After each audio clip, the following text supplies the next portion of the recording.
The first thing you need to speak any language is the words of the language, vocabulary. So if you learn 2 or 3 words, not new words, I'm not saying that you need to learn new words. Learn the words which you know, which you can identify when you look at them, but you cannot use them when you are speaking or writing. So that is, you move your passive vocabulary to your active vocabulary. To help you, I'm giving you one shot every day called the word of the day. Along with that word, I'm giving you 3 other words. So total you have a practice of 4 words. Now what you should do is listen to these words and see what I'm telling you about them. Then stop that shot, write down the words in your notebook saying day 1, and then again next page day 2.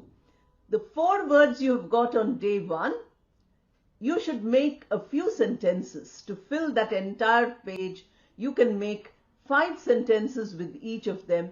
You'll have 20 sentences. Having practiced in that way, you will find that your vocabulary is becoming better and better. Once you do this, you will find that those words come to your mind whenever you speak or you write. Try it every day. It doesn't take more than 2-3 minutes to watch the shot and another 5 minutes to write the sentences and practice them. One way of helping yourself become fluent is listening carefully. Now we all listen, but most of the time we do not really listen. We only hear. If you really listen properly, those sounds will be there echoing in your mind. You will find that you can keep getting the sound in your mind. So you have these days social media, any number of videos, reels, everything which is English. You also have movies, you have news which is read in English, or a podcast, a television program, anything which is for you to listen. Now many of you are saying give the text while you're speaking. Remember, the text has an advantage, it has a disadvantage. One is that you keep reading the text, you don't listen. Unless the sound goes into your ear, it will not be recorded here. Just reading, you can read from anywhere. You can go to a library, borrow a book or read. You can search any topic on Google and read it. But listening is different because you get the sounds and pronunciation. Whenever we prepare videos, we speak slowly. When I meet you face to face, I won't speak at this pace. I will speak faster, but now I'm speaking slowly. When you listen to this, you get benefited. But if you want the subtitles, you have to press the CC on the top right hand of your screen. When you press that CC, automatically generated text comes. I have given you hundreds of videos where the text is on the screen. I'm not there. So those you read and listen. That is first step. But today what I'm telling you is the second step, and that is only to listen. Even if you understand nothing of a language, if you listen to it for a few months, you will start speaking that language. That is how a child learns. So please concentrate on listening. Don't say for every video we want the text to be displayed. That is making you dependent on reading. Reading is important, but listening is equally important. Absorb the language, absorb the words, the construction of sentences when you listen. That is why listening repeatedly is very good. Now we come to reading. Just now I told you that when you listen, please listen, don't read. Now when you're reading, you can do two things. One is you can read in your mind, or the other is you can read aloud. If you read good books, if you read articles, newspapers, if you read journals, these will be very helpful. You can read what others have written, your friends, your colleagues. If they are writing something, you could read that too. Once you read that, you should check your comprehension, because have you understood what the passage says? Sometimes many of you tell me that you could not understand many words which you read. It is difficult for you to all the time consult a dictionary. Then what do? You keep reading the entire passage many times. Then you will find a word which you did not know earlier becomes clearer by the context. So when you read each word. Don't read so fast that your eyes move off to another word. This is what psychologists say. Then when we are reading word number 1, our eyes have traveled to word number 5 or 6 or 7. We are not looking at the word. We make spelling mistakes. This is the reason. We do not know how to use words, where to use a noun, where to use a verb, where should we place an adjective or a preposition, where to put a full stop or a comma. We don't know all this, although we are reading so much. As students, you might have read big books in English, but those were your subject books. You never saw the English in them. So now do that. With your reading, your language improves, and then you can speak or write the language very easily based on what you have learned from your reading. Step number 4 is to practice your speaking. How will you practice? You can practice by speaking about something which you know well.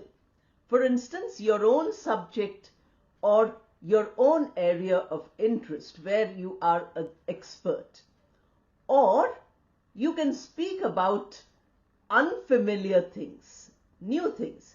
You learn something new and you immediately start speaking about it. Today you're learning 8 steps.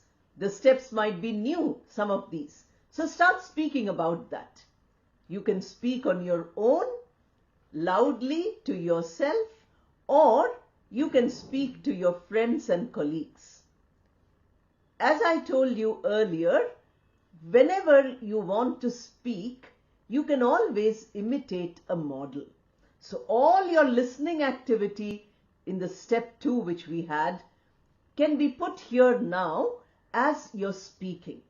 Because when you start speaking, you will find that you have to cultivate a style. This comes from your listening. You can also tell a story.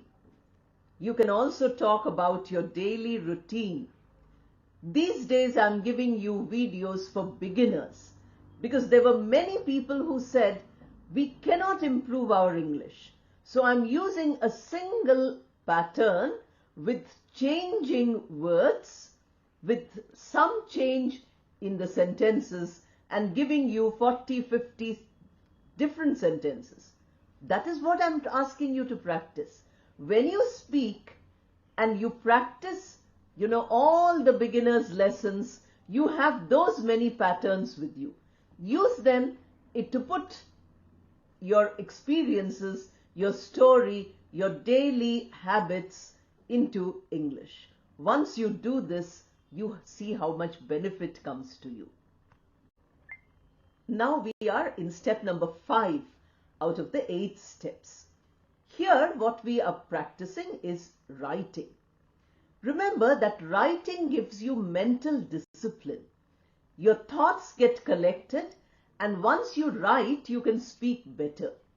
You will find that people who give lectures regularly usually have a few points on a piece of paper, or they have it on the PowerPoint slide. Now, when you look at the point, you can give a great description because your mind has thoughts based on that point. If you are beginning to speak, then you can write down everything which you want to say. You listen to this video, you have all the meaning of what I'm trying to tell you. Now sit down and write a page about what all I told you in these 8 steps. After writing it, you can read it out to yourself first, then leave the paper and speak about it. You will find that speaking becomes much easier when you practice writing. So if you make it a habit to write something every day, that's a great thing. Because you can write about, suppose you had a quarrel with somebody, you're feeling very upset, very depressed. Then what do? You can say that instead of quarreling with that person, you can come back and write about it by saying, today I'm very sad because I had a quarrel with my best friend. And then you describe, why did you quarrel? What is the reason? Now what is the step ahead? An incident in the day you have described. Or you can describe the people around you. You can describe yourself. Make this a habit. That will help you immensely. Step number 6 is very important. We started with vocabulary, then we came to listening, reading, speaking, writing. Now, whenever you're doing all these activities, be careful to note what mistakes you are making. When you listen and read, you have correct English in front of you. If you keep that correct English in your mind, then when you're speaking and writing, you can slowly start finding your own mistakes. Because every day you are getting some opportunity to listen to good English and to read good English. From that listening and reading, you bring those correct sentences into your speaking and writing. When you do that, you will find that you are able to spot your mistakes. The first level is when you know, okay, I'm making some mistake. I'm not happy with my English. The second level is when you say, oh, this might not be correct. This might be wrong. I'm giving a lot of this exercise to the members of the channel in the live classes for them. So every class they're getting to know what mistakes one person makes so that all who attend can correct that mistake. But unless we do it consciously, we cannot correct our mistakes. Therefore, noting down, attempting self-improvement, these are very important. I'm helping all those who are able to attend the live classes by talking about each of their mistakes and how it should be corrected. But for the others who are subscribers or viewers of this channel, I'm telling you how to do it. Level number 1, discomfort that this is not correct. Level number 2, pointing out that, okay, this is not correct. Level number 3, this is not correct and this is the way in which it should be corrected. This happens when you are constantly thinking in English, listening to English, reading English. Then when you speak and write and you make mistakes, you correct them. To make your learning easy, it is always better to have some fun games or to use some apps which help you. There are so many apps which you can download and they are vocabulary development, improving your thinking, your language, your logical thinking, all these. These are all helpful for us to become fluent in English. If you spend a few minutes with them, instead of just wasting your time in things which do not help you, because we are online most of the time, but are we really learning what is important, or are we just wasting time with things which are not important? When you do that, you will find that your grammar, your pronunciation, your vocabulary, all the speaking apps which are available. I gave you videos on AI and ChatGPT. There are many, many more. I have mentioned all those in those videos. If you use them, you can get a personal feedback. You can get the best way to learn. Social media is a great advantage for us because we can use it for improving our English. Of course, social media has many points which are negative, which I have given you in the video on essay writing. If you look at the video on essay writing, you will get many ideas about social media, about its uses and misuse. So do that, use this, all these resources which are available to you, and then you will find that you are improving. Now we have come to the last step, which is step number 8. In step number 8, you need to find different ways to practice. I have given you some ways in which you can practice. Now you have to find some other ways which you can practice. Remember that the more you practice, the better it is. Suppose you practice with people who know good English, then they will help you to learn better English. They will also be able to support you in your learning of good English. But you speak to people who do not know any English. That also is beneficial because there you learn from their mistakes. You teach them how not to make these mistakes. You keep thinking about what they are saying. In order to correct their English, your English becomes better. So you see, these are daily steps which we can do. Now, if you have kept an hour for English, divide it into these units and see that everything gets at least 5 minutes. If you give 5 minutes, then you can have 12 steps. We don't need 12 steps. We have only 8 steps. So you are left with some time. And that time you can devote to those activities which are taking more time. Practice this daily for some time and see how much benefit you get. Then you tell me in the comment box, because unless I get your feedback, unless I know that you are improving, it is no use for me. I cannot help you unless I know what help you require. That is why I encourage you to write comments, and I give long and detailed replies to many of your comments. I correct your sentences when it is necessary, and I tell you that it's a good practice or a good comment, and I also encourage you, motivate you whenever you send comments. Some people send comments in other languages. They use English script and other languages.